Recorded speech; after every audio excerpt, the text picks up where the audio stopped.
Baik teman-teman, saya akan melanjutkan materi yaitu terkait hak dan kewajiban suami terhadap istri. Yang pertama yang saya akan sampaikan yaitu tentang hak suami terhadap istri. Seperti sudah dikatakan sebelumnya, ketika disebutkan hak suami berarti itu menjadi kewajiban istri. Di antara hak suami terhadap istri yaitu yang pertama, ditaati selama dalam tindakan yang bukan mengarah kepada kemaksiatan. Jadi perlu diperhatikan oleh para istri, selagi perintah seorang suami itu baik dan menuju kebaikan, maka wajib kita untuk taat kepadanya. Yang kedua yaitu istri harus menjaga dirinya dan juga bisa menjaga harta suaminya. Nah, seperti dikatakan dalam sebuah keterangan, seorang istri dijamin masuk surga dengan melewati pintu manapun yang ia kehendaki, asalkan bisa memenuhi syarat. Di antaranya yaitu yang pertama, puasa. Yang pertama, mengerjakan sholat fardu yang 5 waktu, subuh, zuhur, asar, maghrib, dan isya. Kemudian yang kedua, melaksanakan puasa Ramadan. Yang ketiga, seorang istri menjaga kehormatannya, harga dirinya, kemaluannya gitu. Dan yang keempat, seorang istri patuh kepada suaminya. Nah, di antara yang disebutkan tadi patut kita perhatikan oleh para istri, bahwasanya dengan kita melaksanakan keempat hal tersebut itu bisa menjamin seorang istri bisa masuk surga lewat pintu manapun yang dia mau, yang dia kehendaki. Kemudian yang ketiga yaitu menjauhkan diri dari mencampuri sesuatu yang dapat menyusahkan suaminya.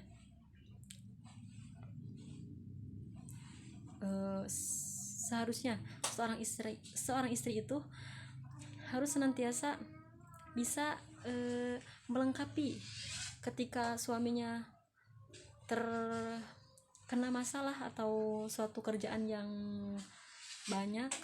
Seorang istri seharusnya bisa mengurangi beban tersebut dengan bisa membantu dalam hal apapun gitu. Jadi tidak memberi kesusahan kepada seorang suami. Yang keempat yaitu tidak bermuka masam di hadapan suami. Jadi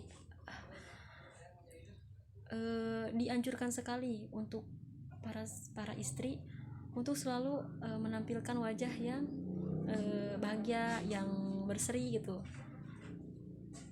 Apalagi ketika misalkan suami pulang kerja gitu, jangan langsung seorang istri menghadapkan muka yang masam atau cemberut.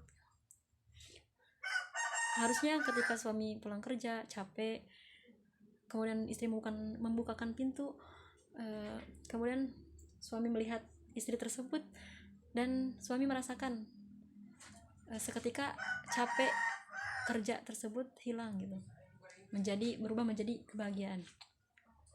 Kemudian yang terakhir yaitu tidak menunjukkan keadaan yang tidak disukai atau tidak disenangi oleh suami sebisa-bisa mungkin gitu. Seorang istri harus bisa memposisikan diri atau mengetahui hal apa saja yang suaminya tidak sukai, yang suaminya tidak senangi, sehingga tidak akan terjadi lagi perasaan ketidaksukaan suami atau ketidakenakan karena seorang istri menampakkan sesuatu yang suami tidak sukai gitu.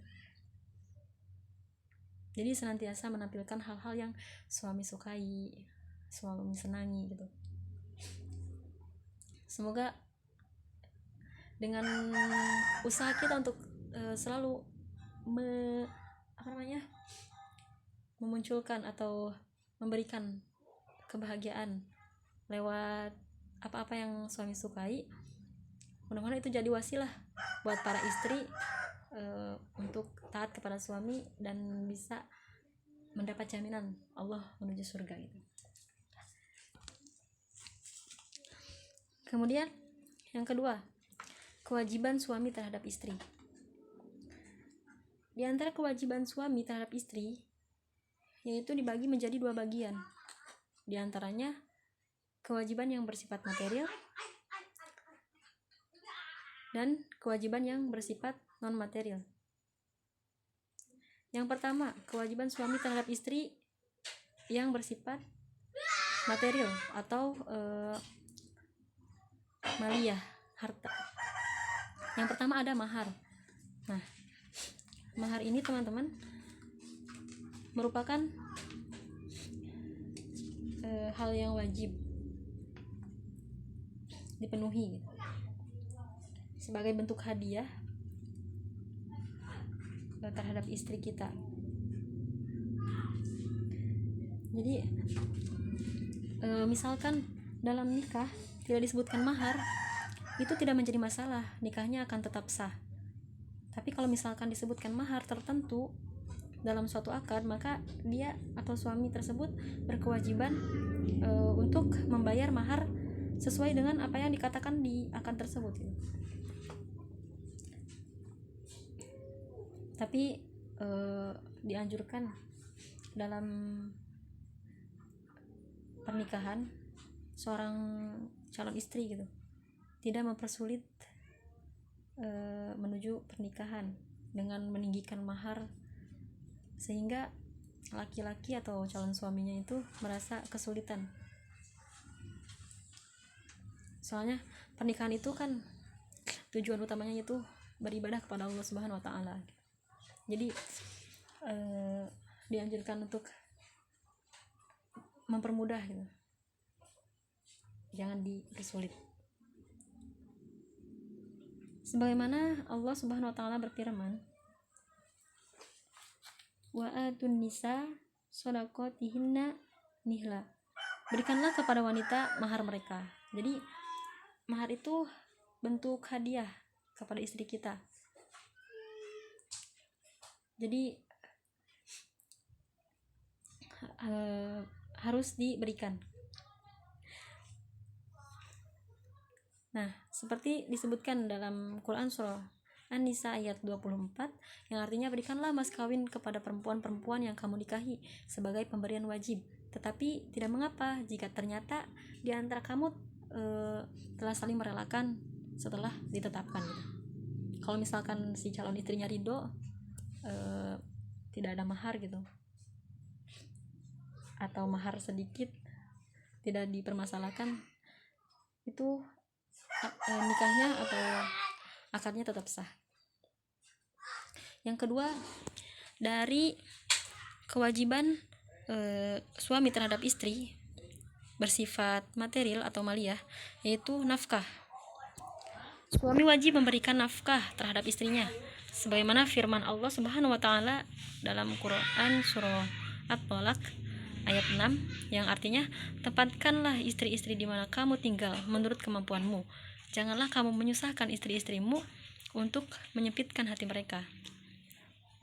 Apabila istri-istri yang kamu talak itu dalam keadaan hamil, maka berikanlah nafkah kepada mereka sehingga mereka bersalin. Nah, untuk nafkah itu sendiri, suami wajib memberikan nafkah terhadap istrinya. Karena apa? Pada dasarnya istri itu berkewajiban untuk stay di rumah gitu, mengurus suami, mengurus anak, mengurus rumah tangga. Maka nafkah itu seluruhnya ditanggung oleh suami. Dan tentunya dengan sesuai kemampuan suami gitu. Sebagaimana Allah Subhanahu wa taala berfirman, yunfik du sa'atin min sa'ati. Seorang yang memiliki kelapangan harta, hendaklah dia berinfak sesuai dengan kelapangannya. Jadi tidak memaksa, jadi sesuai kemampuannya. Kalau misalkan seandainya suami tidak memberikan nafkah kepada istrinya atau anaknya, maka si istri boleh mengambil diam-diam harta suami tersebut secukupnya gitu. Sebagaimana dalil dalam riwayat dari Sayyidah Aisyah radhiyallahu anha, bahwasanya suatu hari ada seorang wanita yaitu bernama Hind binti Utbah, yaitu istrinya Abi Sofyan. Dia datang menemui Nabi SAW. Ia berkata, "Ya Rasulullah, sesungguhnya suamiku adalah seorang lelaki yang pelit. Dia tidak memberikan kepadaku nafkah yang cukup buatku dan buat anak-anakku, kecuali aku ambil juga dari hartanya tanpa sepengetahuannya. Apakah tidak mengapa mengambil uangnya diam-diam untuk memenuhi kekurangan atau memenuhi kebutuhan?" Maka Rasulullah menjawab, "Ambillah dari harta suamimu yang sesuai atau yang wajar, yang cukup untuk engkau dan cukup untuk anak-anakmu." Hadis riwayat muttafaqun alaih. Nah, tapi hadis tersebut jangan disalahgunakan atau jangan disalahartikan oleh para istri untuk mengambil terus uang suami tanpa sepengetahuannya. Jadi hanya untuk ketika suami itu emang sulit memberikan nafkah jika kita tidak mengambilnya gitu. Jadi dalam mengambilnya pun harus sesuai dengan kebutuhan atau sesuai dengan apa yang kita butuhkan, jangan dilebih-lebihkan gitu. Ngambil secukupnya dan sewajarnya. Dan sewajarnya itu bukan takaran istri tersebut gitu. Nah,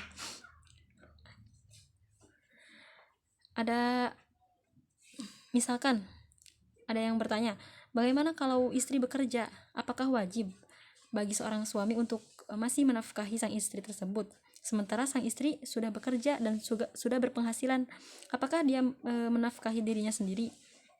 Nah, tafsir para ulama menyebutkan kalau misalkan seandainya sang istri sebelum menikah dia sudah persyaratkan bahwa dia ingin bekerja dan suaminya mengizinkan. Nah, tatkala akad nikah, maka suami tetap wajib menafkahi istrinya. Karena apa? Karena suami sudah menjatuhkan haknya dari awal di antara hak suami dan istri. Karena